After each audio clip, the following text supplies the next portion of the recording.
चुनाव कैसे होता है, चुनाव की गिनती कौन और कहां करता है। तो लोकसभा चुनाव के दूसरे चरण के लिए अब से कुछ ही देर बाद वोट डलना शुरू हो जाएंगे और किन किन अधिकारियों के द्वारा चुनाव को कंडक्ट कराया जाता है। आप घबराइए नहीं, आप दिल थाम के बैठिए, क्योंकि आप वोट दिए हो या नहीं हो, आपको वोट देने का पूरा मजा दिलाने वाले हैं। तो चलिए आज शुरू करते हैं इस कमेंट्री को।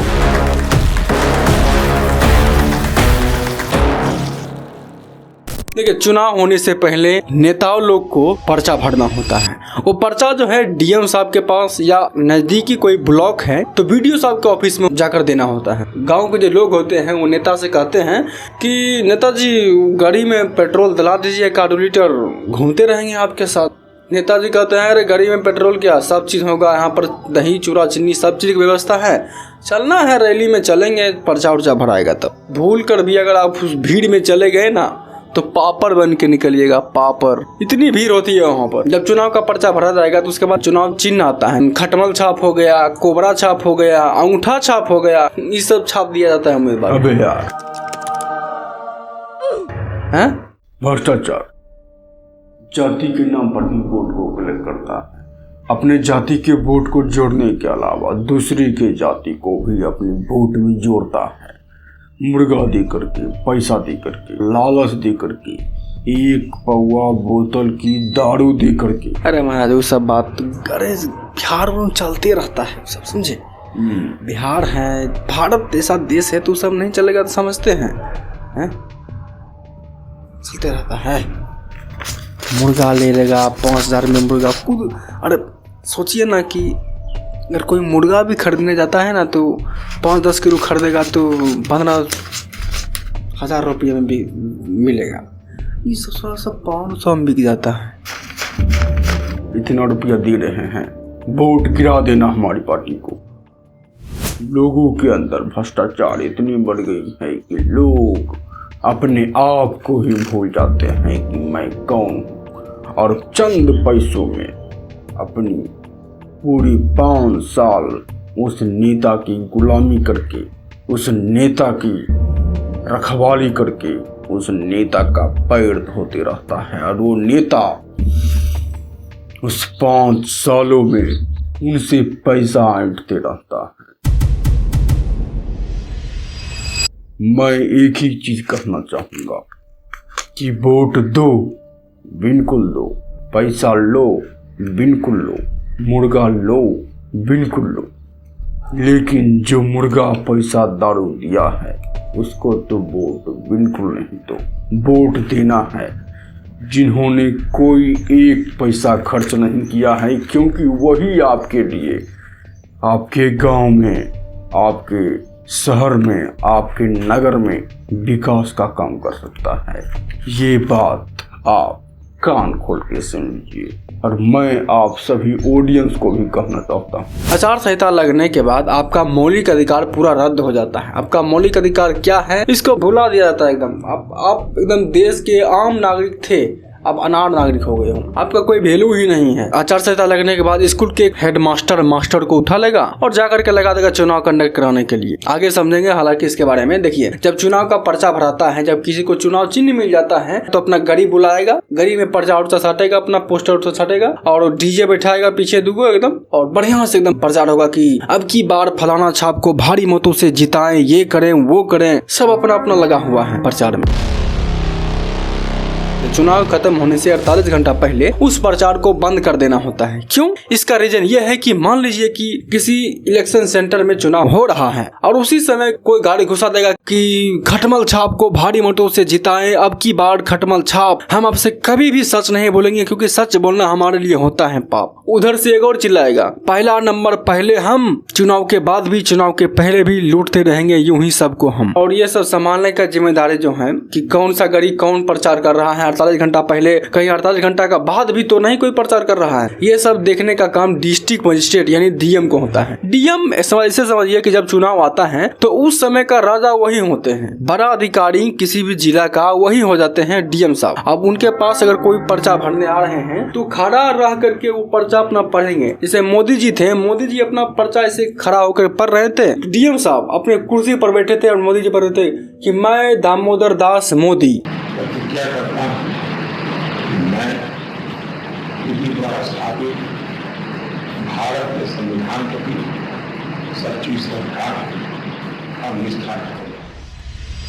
तो उस समय डीएम का पावर उतना बढ़ जाता है और वोट की जो गिनती करता है, वोट को कहाँ रखना है, क्या करनी है क्या नहीं है, वो सब चीज की जिम्मेदारी इस डीएम को ही होता है। इसके बारे में आगे समझेंगे। देखिए डीएम का एरिया जो है बहुत बड़ी होती है। वो डीएम अपने एरिया में अकेले तो वोट को कंडक्ट नहीं करा सकता है, इसलिए क्या करता है अपने जिला को कुछ टुकड़ों में बांट देता है, 5, 6, 10, 15 टुकड़ों में बांट देता है। एक ठो अलग अधिकारी बैठा दिया जाता है, उनको कहते हैं रिटर्निंग ऑफिसर। रिटर्निंग ऑफिसर किसी भी विभाग का एक ठो ऑफिसर होता है। जैसे कि कोई कृषि विभाग का है, कोई जंतु विभाग का है, तो उनको अधिकारी को एक ठो बैठा दिया जाता है इस रिटर्निंग ऑफिसर के रूप में। और उस रिटर्निंग ऑफिसर क्या करता है, उनको भी थोड़ी सी बड़ी एरिया मिलती है, इसलिए अपने अंदर में भी एक अधिकारी को रखते हैं जिसको हम प्रोजाइडिंग ऑफिसर कहते हैं। प्रोजाइडिंग ऑफिसर किसी भी स्कूल का वो हेड मास्टर होता है, उनको ही प्रोजाइडिंग ऑफिसर बनाता है। और प्रोजाइडिंग ऑफिसर निर्वाचन केंद्र का हेड होता है, वही उनके अंदर में ही निर्वाचन केंद्र होती है। और इसके नीचे आता है polling officer. Polling officer mainly किसी भी बूथ का 3 होता है, जो कि किसी भी स्कूल का मास्टर होता है, नो हेड मास्टर मास्टर। और इसके नीचे चला आता है पोलिंग एजेंट। पोलिंग एजेंट कोई अधिकारी नहीं है, किन्हीं भी सरकारी सेवा से नहीं आया, वो किन्हीं पर्टिकुलर पार्टी से आया है। पर्टिकुलर पार्टी ने उनको नियुक्त किया है। 500 रुपये 500-600 में चले आता है, समोसा और चाय जो उनकी तरफ से फ्री रहता है, इसी पर वो चले आते हैं और अपने आप को अधिकारी समझने लगेगा। हाँ एकदम कहेगा हम भी अधिकारी के बीच में बैठे हैं, अधिकारी समझने लगेगा अरे हमसे कोई है, देखो तो हम भी मिला रहे हैं नाम पर्चा, देखो तो हम भी उन्हीं की तरह होंगे। भौंकने लगता है, हमरा से बहस हो गया था, हमसे बहस करने लगा, हम तो झाड़ दिए। हाँ जी, झाड़ने में कुछ है, ऐसे करके झाड़ देते हैं, बस हो जाता है। और देखिए यहाँ तो भी सब अधिकारी होंगे, इसके लिए तो सिक्योरिटी भी होनी चाहिए। इसका जो सिक्योरिटी होता है वो सीआरपीएफ की सिक्योरिटी दी जाती है, central reserve safety force. Central reserve safety force, BSF, Assam rifle, ITBP क्या है, इन सब के बारे में आपको जानकारी चाहिए तो इधर ये वीडियो देख सकते हैं।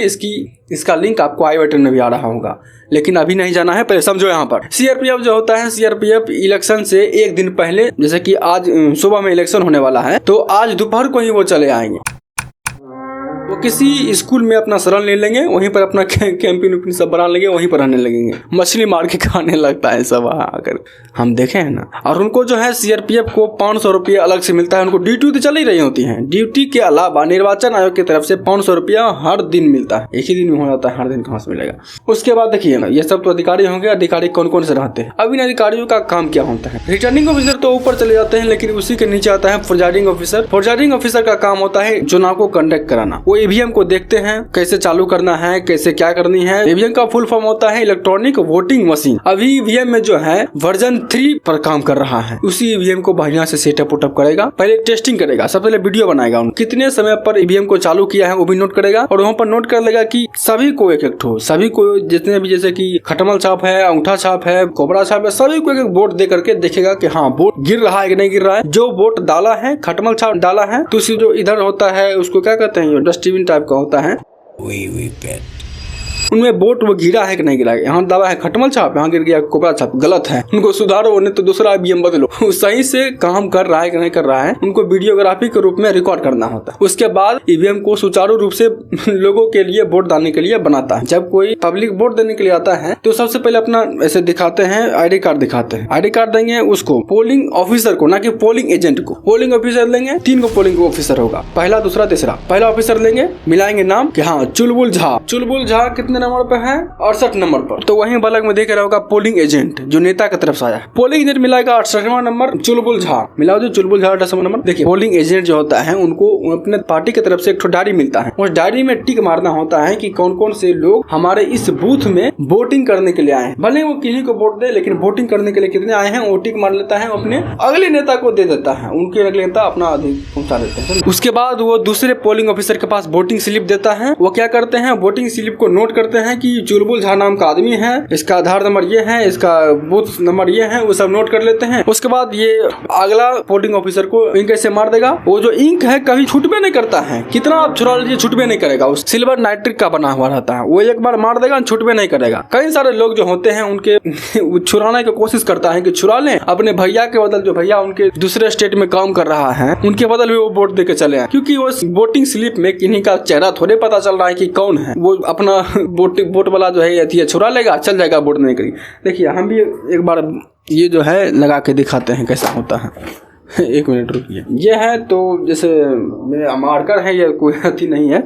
जैसे ये ऐसे मार देगा, यहाँ पर ऐसे मार देगा, ये तो छूट जाएगा तुरंत, लेकिन वो ऐसे मार देता है। आपको दिखा रहे हैं, आप लोग क्योंकि वोट नहीं दिए हो, आपको दिखाना मेरा कर्तव्य होता है, क्या समझे हैं। देखिए ऐसे मार देगा, ऐसे मार देगा, आप जाइए, ये मिट भी नहीं करेगा। मिट जाता तो ऐसे फटाक से मिटाता, अपना दादा चाचा जो भी बाहर में काम कर रहे हैं उनके लिए वोट दे के चले आता, लेकिन मिट भी नहीं करता है जल्दी। सिल्वर नाइट्रिक ऑक्साइड का बना हुआ रहता है, इसलिए छूट भी नहीं करता है ये। देखिए जब वोट उट कंडक्ट हो जाएगा, सारा लोग वोट उट दे देंगे, उसके बाद जो है पोलिंग एजेंट का काम है क्या होता है। पोलिंग एजेंट चुपचाप अपना काम किए, टिक उक मारे, कई सारे टिक तो मार भी नहीं करता है, सो जाता है वहीं पर, हमने देखे हैं कि वो टिक मारा। उसके बाद जब पूरा वोट कंडक्ट हो जाता है, सभी लोग वोट दे देते हैं, उसके बाद पोलिंग एजेंट तो अपना घर चले जाते हैं। लेकिन मेन काम जो आता है पोलिंग ऑफिसर का और प्रिजाइडिंग ऑफिसर का आता है, क्योंकि वो सारा जो ईवीएम खोले हैं उनको उसी तरह से वीडियोग्राफी कर करके टाइम को नोट करना है, किस टाइम पर ईवीएम को बंद कर किया जा रहा है और कब बंद किया जा रहा है। वो सबको ऐसे बंद करेंगे और सभी को एक वैन में पैक करेंगे, सिक्योरिटी के साथ प्रिजाइडिंग ऑफिसर रिटर्निंग ऑफिसर के पास ले जाएंगे। जितने भी प्रिजाइडिंग ऑफिसर होंगे उस रिटर्निंग ऑफिसर को अपना ईवीएम सौंप देंगे, और जितने भी रिटर्निंग ऑफिसर होंगे जिस एरिया में, उस सभी रिटर्निंग ऑफिसर मिल करके उस डीएम के पास लेकर जाएंगे उस सारे वोट को। और डीएम क्या करेंगे, वो अपने एरिया में एक तो सिक्योरिटी हॉल खोजेंगे जिसमें कि 24 घंटा सीसीटीवी कैमरा लगा हुआ हो। उस जगह पर जाकर के सारे ईवीएम को रख देगा, और उसके बाद चारों तरफ सीआरपीएफ का जवान तैनात होगा। उसके बाद स्टेट का उस स्टेट पुलिस वहां पर तैनात होगा। अगर कोई भी अधिकारी उस हॉल के अंदर जाता है तो उनको एंट्री लेनी हो, कब एंट्री हुआ है, किस लिए हुआ है, किस डेट में हुआ है और कौन है भाई, ऐसे किसी को नहीं जाने देगा। यहाँ पर चल जाएगा, यहाँ पर मतदान को पूरा तहस नहस करके चला आएगा। और इसके बाद सारा मीडिया को एक बार बुलाया जाएगा और सभी के सामने वोट की गिनती चालू हो जाएगी। उसी के बीच एक खबर आ रहा होगा, अभी पता चला है कि अंगूठा छाप सभी से आगे निकलते हुए, सभी के मुंह पर तमाचा मारते हुए अव्वल नंबर पर आ गया है। उसके बाद फिर खबर आएगा कि नहीं ये तो खबर बहुत ही वाहियात खबर है। अभी सूत्रों से पता चला है कि खटमल छाप सबसे आगे चल रहा है। उसके बाद वहीं से जो भी जीता है, खटमल छाप, कोबरा छाप, अंगूठा छाप, जो भी जीता है वहीं से जीत करके, वहीं से माला वाला पहना करके वहीं से विदाई हो जाता है। कहाँ चलो जीत गए। बस यही थी चुनाव कैसी होती है चुनाव। हमें उम्मीद है कि आपको ये कमेंट्री अच्छी लगी होगी। वैसे ही कमेंट्री देखना है कि बिहार में कैसे बाढ़ आती है, कैसे नेताओं के भ्रष्टाचार से बाढ़ को कंट्रोल नहीं किया जा रहा है, बाढ़ को आखिर कंट्रोल कैसे किया जा सकता है, क्या कारण है कि बाढ़ को कंट्रोल नहीं किया जा रहा है। इन सभी के बारे में जानना है तो आप यहाँ पर क्लिक करके समझ सकते हो। मिलेंगे वहीं पर पानी में डूबते हुए।